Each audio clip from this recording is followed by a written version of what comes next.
Hi, everyone. Welcome to our first PGI preview. This is a segment where we introduce you to some of the speakers that will be presenting as part of PowerGen International's technical conference program.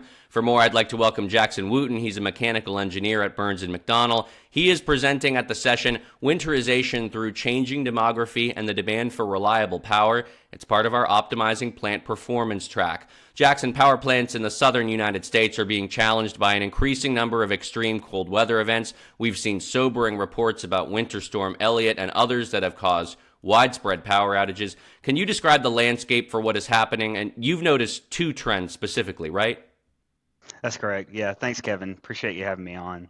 So, the first trend that you were alluding to that I've noticed is, and people across the industry have noticed, of course, is the number of winter storm weather or cold weather events, as they're called by or recognized by NERC, across the country over the last 15 to 20 years. They've always been around. It's not like weather is changing. It's always been there.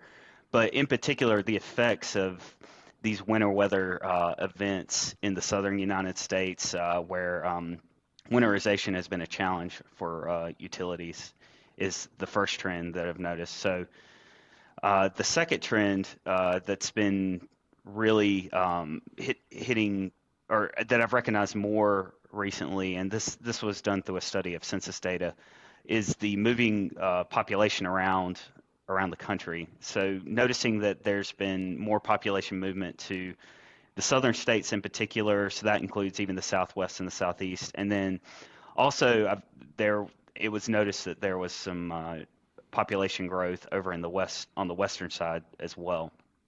Um, so yeah, those southern states in particular, though, is a place where winterization can be challenging. Can you describe NERC reliability standards 11 and 12, who they affect, and how they could help mitigate the major losses of generation we've seen? Yes, so starting with 11, 11 really applies to balancing authorities and then reliability coordinators. So those are the entities that are in charge of grid interconnection. So making sure that they're aware of how they're going to load shed when a cold weather event happens, and then also just maintaining a monitoring aspect to the grid when cold weather events are imminent. So when those temperatures start to drop, they'll know, they'll be able to monitor and see when generators are going offline, or they'll be notified by the generator operators, so they can start to plan around how the grid will operate, whether they need to pull from a separate balancing authority, or if they actually do need to load shed. And the load shed's a big deal because that those are the events that really affected during those winter storms you were alluding to, Elliot. Okay, and you mentioned 12 as well for the generator owner operators.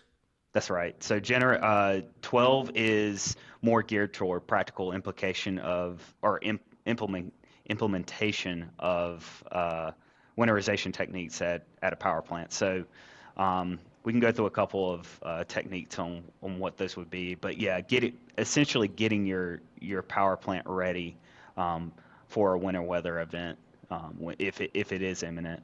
And you'll be outlining some of these best practices at the power presentation in PowerGen for generator owner operators executing upgrades on their winterization systems. Can you give us a little preview? How can they protect themselves?